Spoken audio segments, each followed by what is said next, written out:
Welcome children, how are you. चलिए आज की क्लास में हम लोग एक नया टॉपिक्स पढ़ेंगे। पिछले क्लास में आप लोग पढ़ चुके थे केमिकल इक्वेशन, ठीक है। पिछले क्लास में आप लोग केमिकल इक्वेशन पढ़ चुके हैं। केमिकल इक्वेशन के कितने टाइप होते हैं ये भी हमने बता दिया था। Balance chemical equation, unbalance chemical equation, ठीक है। तो आज हम लोग जो अनबैलेंस केमिकल इक्वेशन होते हैं उनको बैलेंसिंग करना सीखेंगे, है ना। आज के क्लास में हम लोग पढ़ेंगे balancing of chemical equation. Okay, तो let us try to try to check कि how to balance the chemical equation। Okay, तो अगर हम लोग जाने कि बैलेंस केमिकल इक्वेशन क्या होता है तो आप लोग सबसे पहले इसके बारे में जानिए कि बैलेंसिंग ऑफ केमिकल इक्वेशन होता क्या है। तो हम लोग इसके बारे में लिख सकते हैं the process of making the process of making number of atoms of different elements equal in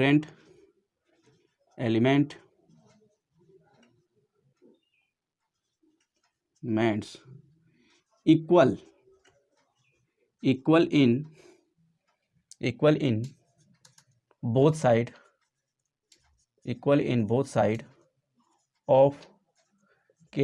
side of chemical equation is known as balancing of chemical equation balancing of chemical equation। Okay बच्चों, chemical equation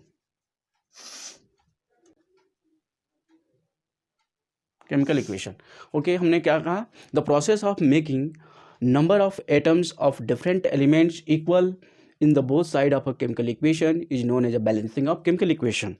means वह प्रक्रिया जिसके द्वारा हम लोग elements किसी भी chemical equation में एलिमेंट्स के जो एटम्स होते हैं, है ना, जितने भी एटम्स होते हैं उनके जो एलिमेंट्स होते हैं उनके जो एटम्स होते हैं उनकी संख्या जो होती है वो दोनों तरफ क्या होती है, बराबर होती है, यानी बैलेंस्ड होती है। जैसे हम ले एक एग्जांपल लें, जैसे हमने यहाँ पे लिखा हुआ है कि Fe plus H2SO4 reacts to form the Fe3O4 plus H2O। जैसे एक केमिकल इक्वेशन है, ठीक है। तो इसमें यह जो है एक एलिमेंट है, एलिमेंट का एटम्स है, यानी Fe आयरन का एटम्स है, और यह जो होता है हाइड्रोजन के और ऑक्सीजन के एटम से मिल करके यह जो है वाटर बना हुआ है। तो इनका जो Fe एटम्स है वह रिएक्टेंट साइड और प्रोडक्ट साइड में क्या होना चाहिए, बराबर होना चाहिए, इक्वल होना चाहिए। इक्वल बनाने की प्रक्रिया को ही हम लोग क्या कहते हैं, बैलेंसिंग ऑफ केमिकल इक्वेशन कहते हैं। जैसे आयरन का एटम अगर यहाँ 1 है तो इधर भी कितना होना चाहिए, 1 होना चाहिए। तो इसी को बैलेंस करने की एक विधि होती है जिसे हम लोग बैलेंसिंग ऑफ इक्वेशन कहते हैं, ठीक है। तो हम लोग पिछले क्लास में पढ़ चुके हैं कि दो तरह के केमिकल इक्वेशन होते हैं, एक होता है बैलेंस केमिकल इक्वेशन, दूसरा होता है अनबैलेंस केमिकल इक्वेशन। चलिए हम लोग एग्जांपल से समझते हैं। हमने जैसे एक इक्वेशन लिखा, zinc reacts with H2SO4 sulphuric acid to form zinc sulphate plus hydrogen gas evolve. ये हो गया बैलेंस इक्वेशन। क्यों, देखिए यहाँ पे जिंक का जो एटम्स है वह 1 है, यहाँ पर भी 1 है, ठीक है। हाइड्रोजन यहाँ 2 है, H2 लिखा हुआ है, यहाँ पर भी हाइड्रोजन 2 है। सल्फर का जो एटम्स है वह 1 है, यहाँ पर भी सल्फर 1 है। ऑक्सीजन O4 लिखा हुआ है, यानी 4 ऑक्सीजन। तो means this is a balance equation, this is balance equation, यह जो है बैलेंस इक्वेशन है। अब हम लोग एक और एग्जांपल लिखते हैं। Suppose that H2 hydrogen reacts with oxygen to form H2O, this is a water. H2O को हम लोग क्या कहते हैं, वाटर कहते हैं, this is water.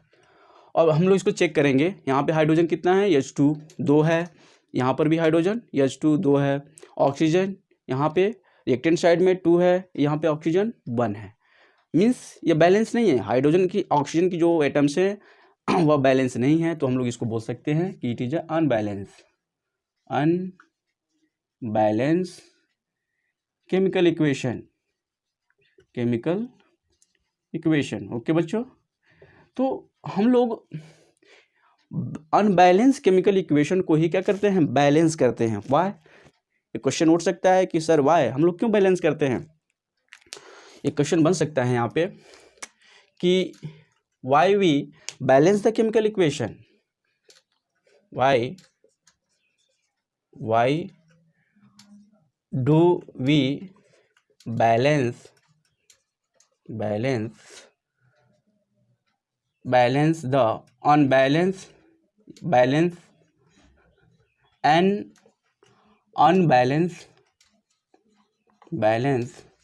chemical equation।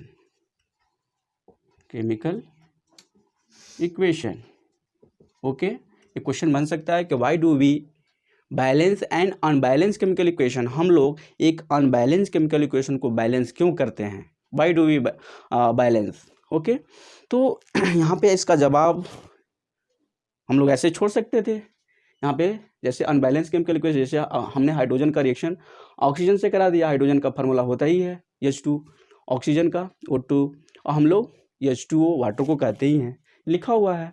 तो इसको बैलेंस करने की आवश्यकता क्यों पड़ी बच्चों, आप यहाँ पे क्वेश्चन पूछ सकते हैं ना, आप सबके मन में ये उठ सकता है क्वेश्चन। तो इसका जवाब ये है कि we balance and unbalance chemical equation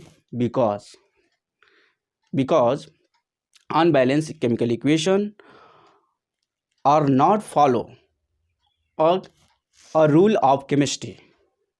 ठीक है, यह जो अनबैलेंस केमिकल इक्वेशन है यह केमिस्ट्री के एक रूल को फॉलो नहीं करता है। दैट रूल इज व्हाट, तो that rule is a law of conservation of mass. That rule is law of conservation of mass। Okay, that rule is law of conservation of mass। यह प्रश्न पूछ सकते हैं ना कि हम लोग क्यों बैलेंस करते हैं, तो इसका जवाब यही हुआ कि जो है अनबैलेंस केमिकल इक्वेशन किसी ने केमिस्ट्री के किसी रूल को क्या करता है, फॉलो नहीं करता है, इसीलिए हमें बैलेंस करने की जरूरत पड़ी। तो वह रूल क्या है सर, तो वह रूल है लॉ ऑफ कंजर्वेशन ऑफ मास। इसे आप लोग 9th क्लास में पढ़ चुके हैं मेरे प्यारे बच्चों। आप याद करिए कि 9th क्लास में आप लोगों ने पढ़ा था कि law of conservation of mass. तो law of conservation of mass क्या होता है सर, तो मास हम लोग, चलिए हमारे साथ लिखिए, मास can neither be created nor destroy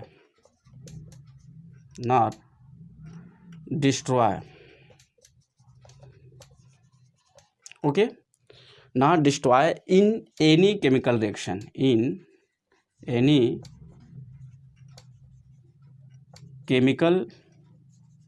reaction, okay बच्चों, this is a rule of law of conservation of mass. इसी को हम लोग कंजर्वेशन ऑफ मास कहते हैं, law of conservation of mass कहते हैं। कैसे, the mass can be neither be created not destroyed in any chemical reaction. Means किसी भी केमिकल रिएक्शन में किसी भी एलिमेंट का जो मास होता है वह रिएक्टेंट साइड में या प्रोडक्ट साइड में लॉस नहीं होता है ना, हम लोग लॉस नहीं कर सकते। मास कैन नाइदर बी क्रिएटेड, बना नहीं सकते हैं, उसको क्रिएट नहीं कर सकते हैं, नॉर बी डिस्ट्रॉयड, और उसको नष्ट भी नहीं कर सकते हैं। या किसी भी केमिकल इक्वेशन में मास ना तो नष्ट होती है नहीं बनती है, तो that is a law of conservation of mass. I hope कि आप लोग समझ गए होंगे। इसी बेसिस पे हम लोग किसी भी अनबैलेंस केमिकल इक्वेशन को क्या करते हैं, बैलेंस करने का प्रयास करते हैं। यहाँ पे हमने एक अनबैलेंस केमिकल इक्वेशन लिख रखा है, इसको हम लोग बैलेंस करने की ज़रूरत इसी के वजह से हुआ, क्योंकि इसका जो आयरन का जो मास है अगर हम लोग निकालें तो यह इक्वल नहीं होगा। क्यों? क्योंकि यहाँ पे आयरन का 1 मॉलिक्यूल्स एटम्स है, यहाँ पे आयरन के 3 एटम्स हैं, तो यहाँ पे जो 3 एटम्स का मास निकलेगा वो ज़्यादा होगा compare to 1 atom of the iron mass of the 1 atom of iron. ठीक है, तो यह हम समझ सकते हैं कि जो है बैलेंस नहीं होगा, इसीलिए हम लोगों को अनबैलेंस केमिकल इक्वेशन को बैलेंस करने की रिक्वायरमेंट हुई। तो चलिए हम लोग बैलेंस करने के लिए स्टेप बाय स्टेप्स कुछ मेथड को समझते हैं। ठीक है, तो let us try to balance chemical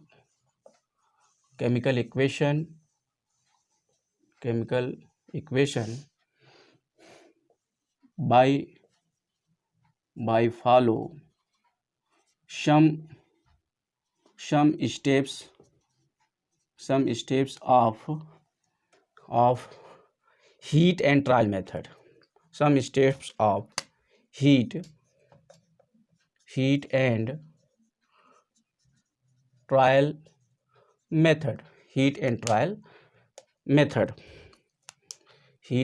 method. Okay, let us try to balance chemical equation by follow some steps of heat and trial method. एक heat and trial method होता है जिसका यूज हम लोग स्टेप वाइज स्टेप करके किसी भी unbalance chemical equation को बैलेंस करने का प्रयास करते हैं। ओके बच्चों, तो आइए हम लोग एक एक स्टेप्स को जानेंगे कि हम लोग बैलेंस कैसे करते हैं। पहला स्टेप्स होगा first steps. What is the first steps? First, to balance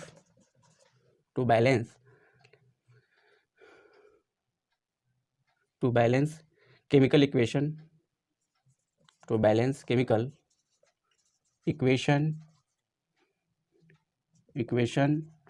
first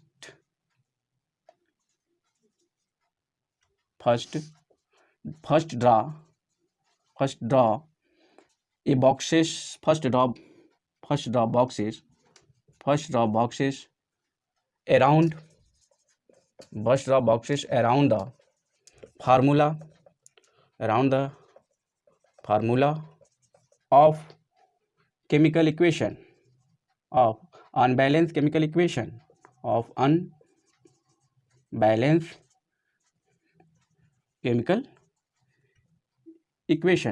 okay बच्चों, मतलब हम लोग पहला स्टेप्स ये फॉलो करना है कि to balance chemical equation, first draw boxes around the formula of unbalance chemical equation. किसी जैसे हमने अनबैलेंस केमिकल इक्वेशन लिखा है तो इसके चारों तरफ हमें ये फार्मूला है, जैसे Fe एक फार्मूला है, या H2O एक फार्मूला है, या फिर 3O4 एक फार्मूला है, तो इसके चारों तरफ क्या करेंगे? फर्स्ट स्टेप में बॉक्स बनाएंगे। तो हमने बॉक्स ड्रॉ कर दिया। सपोज दैट हमने लिखा इक्वेशन को, लिखा Fe iron reacts with water to form Fe3O4 plus hydrogen atom. Okay, तो हम लोग इसके चारों तरफ एक बॉक्स ड्रॉ कर लिया। ओके बच्चों, पहला स्टेप में क्या करना है? एक बॉक्स बनाना है किसके चारों तरफ? तो फार्मूला के इक्वेशन के फार्मूला के चारों तरफ। फर्स्ट स्टेप हो गया कंप्लीट। नेक्स्ट स्टेप हम लोग देखेंगे स्टेप्स सेकेंड स्टेप में आप क्या लिखेंगे? List the number of atoms of different element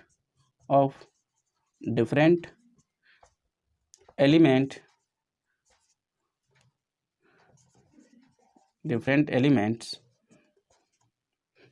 which are present in reactant and product side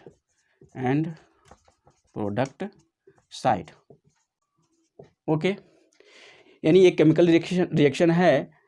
suppose that यही है केमिकल रिएक्शन है, इसके प्रोडक्ट साइड यानी लेफ्ट हैंड साइड को कहते हैं रिएक्टेंट को, यानी लेफ्ट हैंड साइड को हम लोग रिएक्टेंट कहते हैं और राइट हैंड साइड को हम लोग प्रोडक्ट कहते हैं।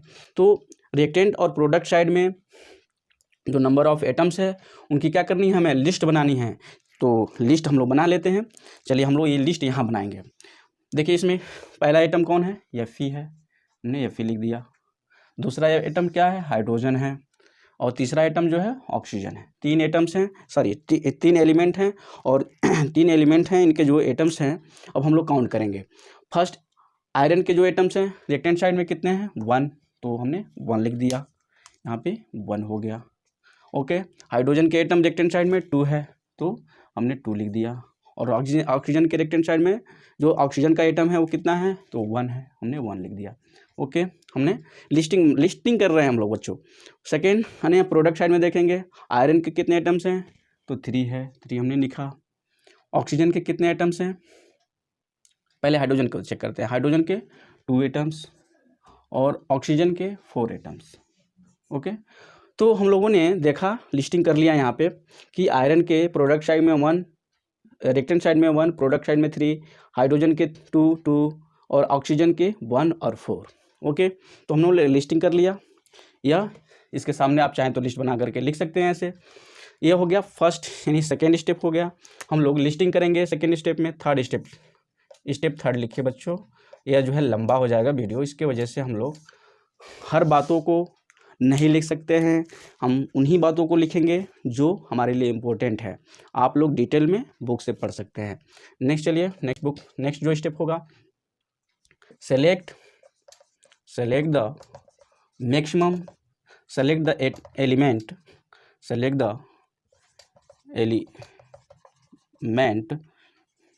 which have select the elements which have maximum number of atoms in both side okay, यानी केमिकल इक्वेशन के बोथ साइड में, यानी दोनों तरफ हम लोग देखेंगे कि किस एलिमेंट का जो है नंबर ऑफ एटम्स ज़्यादा हैं, मैक्सिमम है। तो हमने यहाँ पे लिस्टिंग किया हुआ है, इस लिस्टिंग से आप बता सकते हैं कि किस एलिमेंट का जो है नंबर ऑफ एटम्स ज़्यादा है। देखिए यहाँ पे आयरन का 1 है, यहाँ पे 3 है, हाइड्रोजन का 2 है, ऑक्सीजन का 1 4 है। यानी हम देखें तो इस लिस्ट को देखें तो ऑक्सीजन को मालूम चल जाएगा कि ऑक्सीजन का जो एटम्स है वह प्रोडक्ट साइड में सबसे ज़्यादा है, यानी ऑक्सीजन एटम जो है प्रोडक्ट साइड में 4 है। तो हम लोग लिस्टिंग कर लिए, लिस्टिंग से समझ सकते हैं। तो हम लोग लिख सकते हैं ना यहाँ पे, oxygen atoms are maximum, oxygen atoms are maximum in number. So first we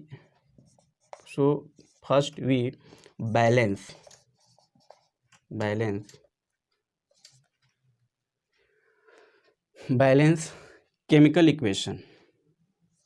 First we balance oxygen atom. Okay, first we balance oxygen atom. Oxygen atom को सबसे पहले हम लोग क्या करेंगे, first we balance oxygen atom. तो हम लोग सबसे पहले ऑक्सीजन एटम को बैलेंस करेंगे, ठीक है। तो चलिए ये हो गया थर्ड स्टेप। फोर्थ स्टेप में हम लोग चलते हैं, आप लोग इसको राइट डाउन कर लेंगे, आप चाहे तो इस लिस्टिंग करके यहाँ पे समझ सकते हैं, ठीक है। चलिए हम लोग इसको रेज कर,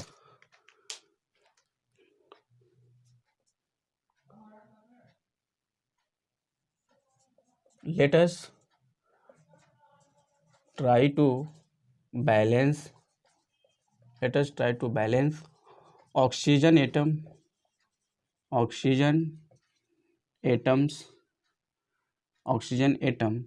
in unbalanced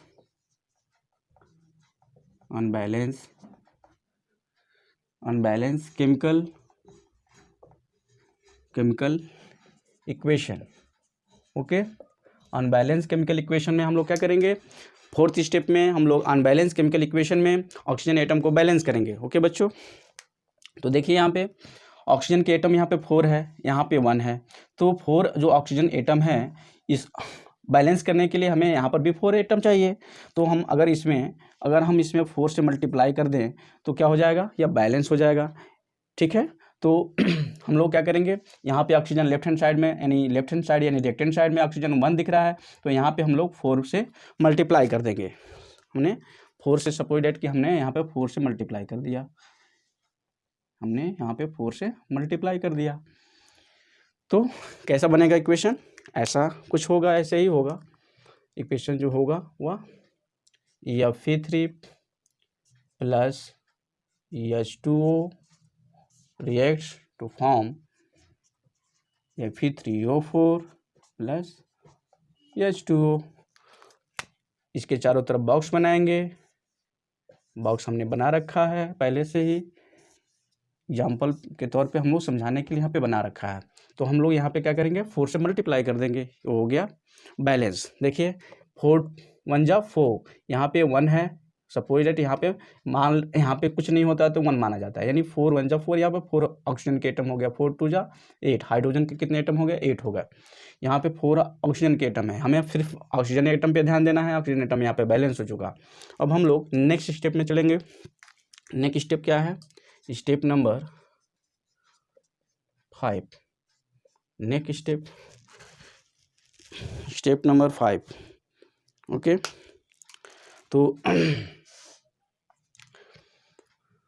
अब इसमें लिखेंगे, आप लोग देखेंगे ऑक्सीजन एटम बैलेंस हो गया, बचा कौन कौन, Fe यानी iron atom, iron and hydrogen atoms are not balance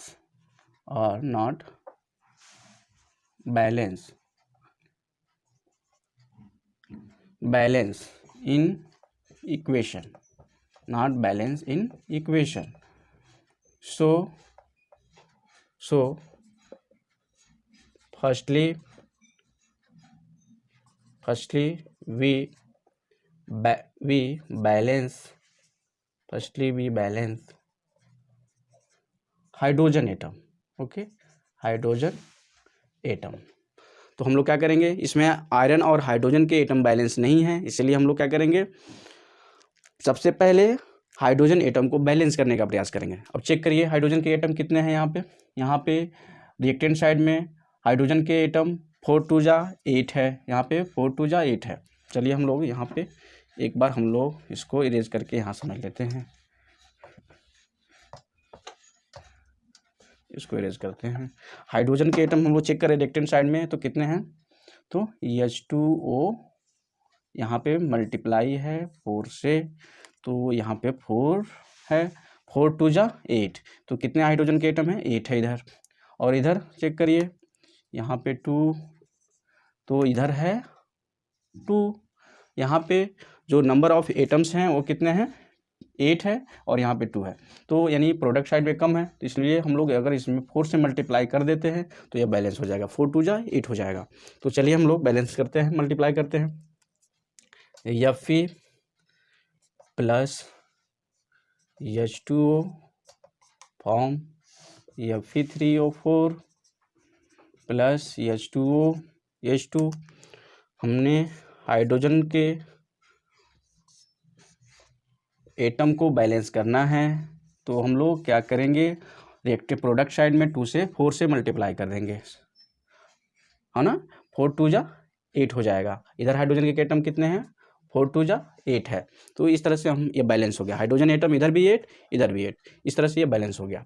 okay बच्चों, तो चलिए हम लोग नेक्स्ट स्टेप में चलते हैं, स्टेप नंबर 6। स्टेप नंबर 6 में चलेंगे। स्टेप नंबर 6 में क्या है, तो एक एलिमेंट बचा हुआ है यानी आयरन का एटम, तो हम लोग कहेंगे let us try to balance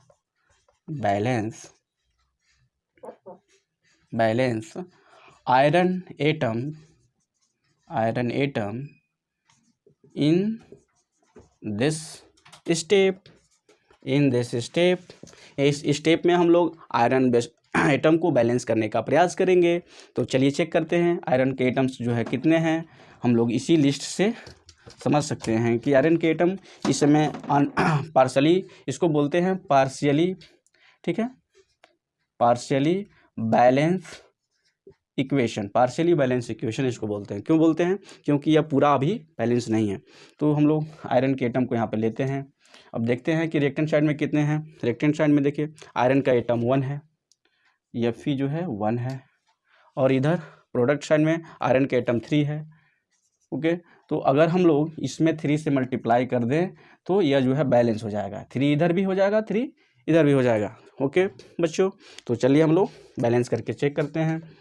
Fe plus H2O, Fe3O4 plus H2। तो हमने ऑलरेडी इसको बॉक्स में रखना है, क्योंकि यह रूल होता है हीट एंड ट्रायल मेथड का, क्योंकि बॉक्स में ही रखना है इनको।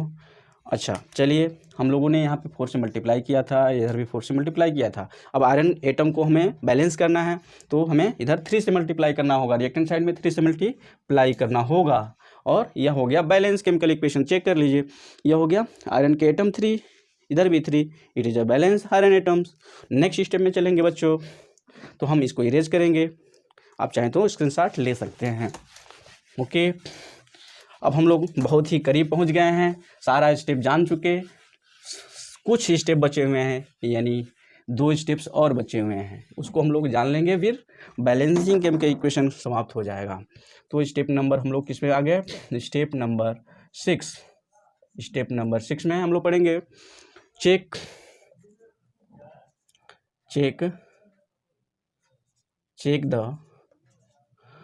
The balance, check the number of atoms, check the number of atoms, check the number of atoms, check the number of atoms in balance chemical equation. Okay, number of atoms को हम लोग क्या करेंगे बच्चों?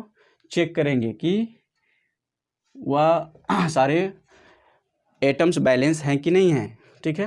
तो हम लोग चेक करिए, check the number of atoms in balance chemical equation.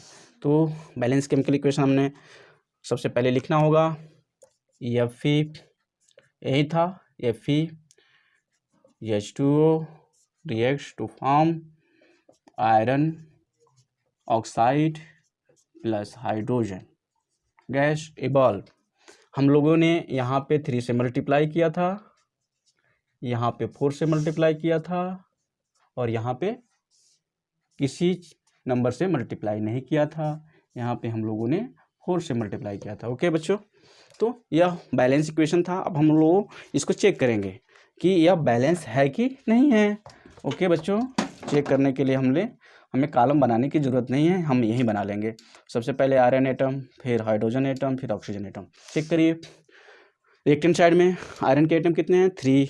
Okay, 3 हमने लिखा, यहाँ पे Fe3 लिखा हुआ है, यानी 3 है, ये भी 3 हो गया। ओके, हाइड्रोजन एटम चेक करते हैं, 4 2 जा 8, यहाँ जो 4 है यह सब में मल्टीप्लाई हो गया, यानी 4 2 जा 8। हाइड्रोजन के एटम जो हैं 8 हैं। ओके, इधर देखते हैं हाइड्रोजन के एटम 4 2 जा 8, यहाँ पे 8 है।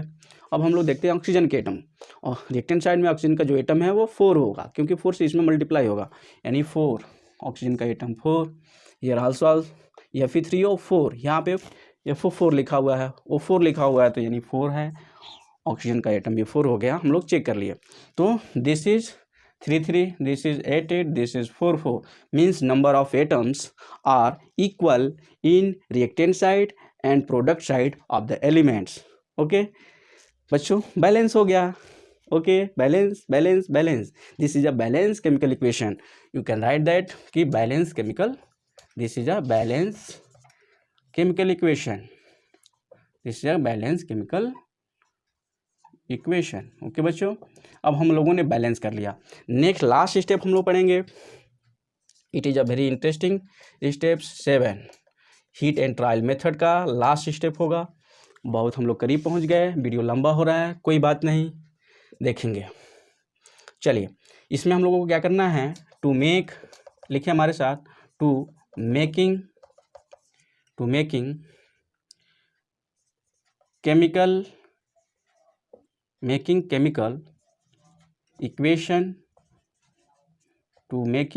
इक्वेशन मोर इंफॉर्मेटिव, बच्चों, मोर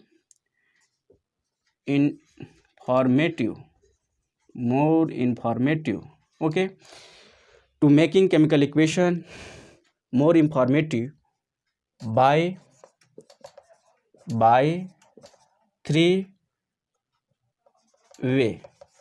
वे। हम लोग 3 तरीके से केमिकल इक्वेशन, किसी भी केमिकल इक्वेशन को मोर इंफॉर्मेटिव, सूचनाप्रद बनाते हैं, इंफॉर्मेटिव बनाते हैं। तो वह 3 स्टेप्स क्या है? फर्स्ट स्टेप देखिए, by 3 way. First, to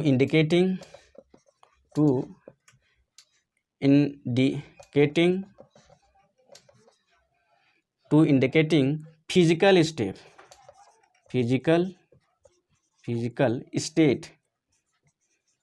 state of reactant and products, okay, means to indicating, by indicating, यहाँ पे लिख सकते हैं by indicating, okay, by indicating physical state of reactant and product। पहला हम लोग सूचनाप्रद कैसे बनाएंगे, तो प्रोडक्ट एंड रिएक्टेंट के फिजिकल स्टेट को हम लोग शो करके इंफॉर्मेटिव बनाएंगे। सेकेंड जो होगा वो होगा by indicating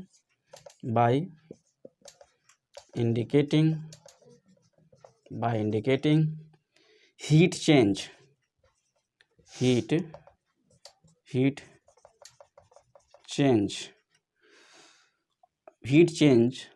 by indicating heat change takes place in chemical equation, okay. और नेक्स्ट जो होगा third, by indicating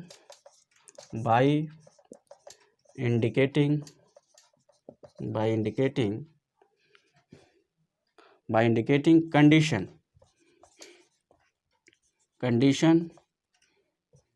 of chemical equation, okay, हमने शॉर्ट फॉर्म में लिख दिया, by indicating condition of chemical equation. 3 तरह से हम लोग किसी भी केमिकल इक्वेशन को मोर इन्फॉर्मेटिव बना सकते हैं।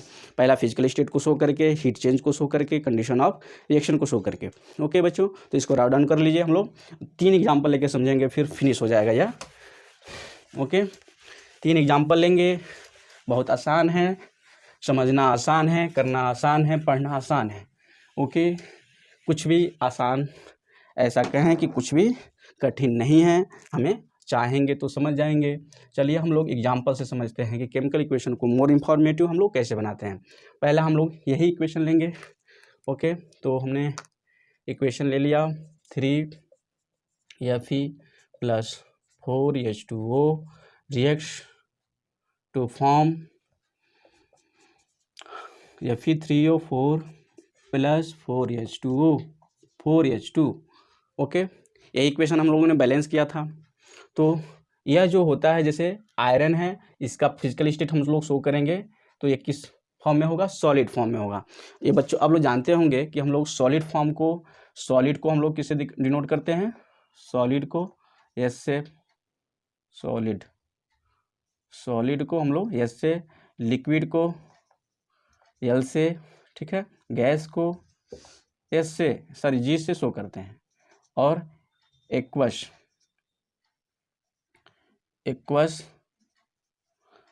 सॉल्यूशन अगर होगा तो हम लोग इसको AQ से डिनोट करते हैं। यह फिजिकल स्टेट होता है। तो हम लोग यहाँ पे देखिए, आयरन जो होगा सॉलिड होगा, ये जो होगा यानी जो वाटर होगा यहाँ पे वो कैसा होगा? यह होगा गैसियस फॉर्म, यानी स्टेट फॉर्म, गैसियस फॉर्म में होगा, यानी यह स्ट्रीम होगा। यहाँ पे जो वाटर यूज होता है वो वेपर के फॉर्म में यूज होता है। इसको हम लोग शो करेंगे तो ये सॉलिड फॉर्म में होगा और यह गैसियस फॉर्म में होगा, ओके। हम लोगों ने शो कर दिया।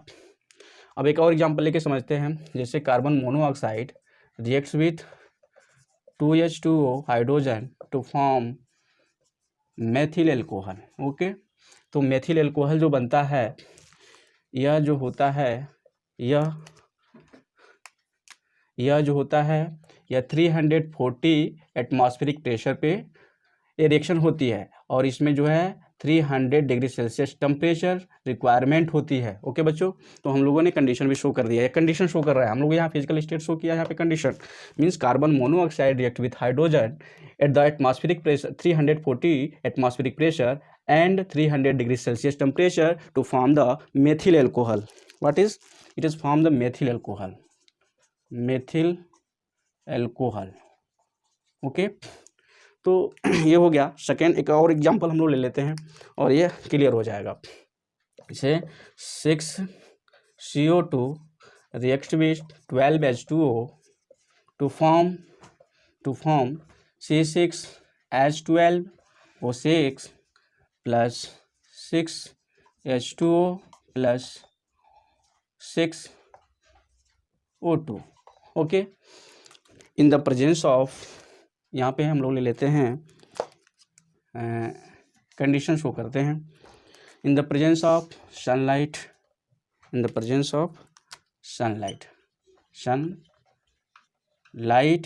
और in the presence of chlorophyll.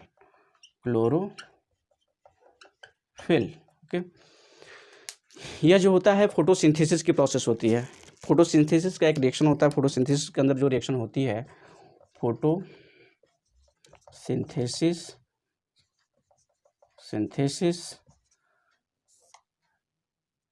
Chemical reaction. Okay, या फोटोसिंथेसिस केमिकल रिएक्शन होता है, इसमें सनलाइट की ज़रूरत होती है और क्लोरोफिल की रिक्वायरमेंट होती है। इन दोनों के प्रेजेंस में ही ये जो रिएक्शन होता है carbon dioxide react with water to form the glucose and water and oxygen. तो दिस इज अ फिनिश। हम लोगों ने इस तरह से किसी भी केमिकल इक्वेशन को मोर इन्फॉर्मेटिव बना सकते हैं, सूचनाप्रद बना सकते हैं। देख सकते हैं हमने यहाँ पे फिजिकल स्टेट को शो कर दिया, हीट चेंज को शो कर दिया और यहाँ पे कंडीशन को शो कर दिया। तो इस तरह से यह हमारा टॉपिक समाप्त हुआ बच्चों। वीडियो लंबा हो चुका है, कोई बात नहीं, आप लोग मैनेज कर लेंगे, समझ लेंगे। चलिए हम लोग नेक्स्ट क्लास में मिलते हैं और अगला नेक्स्ट टॉपिक्स पढ़ेंगे। और वीडियो अच्छा लगा होगा तो आप लोग क्या करेंगे, लाइक करेंगे। मेहनत देख ही रहे हैं आप लोग, हम लोग गर्मी में पढ़ा रहे हैं। ओके, तो नेक्स्ट क्लास में मिलते हैं। Thanks to watching video. Bye bye, take care.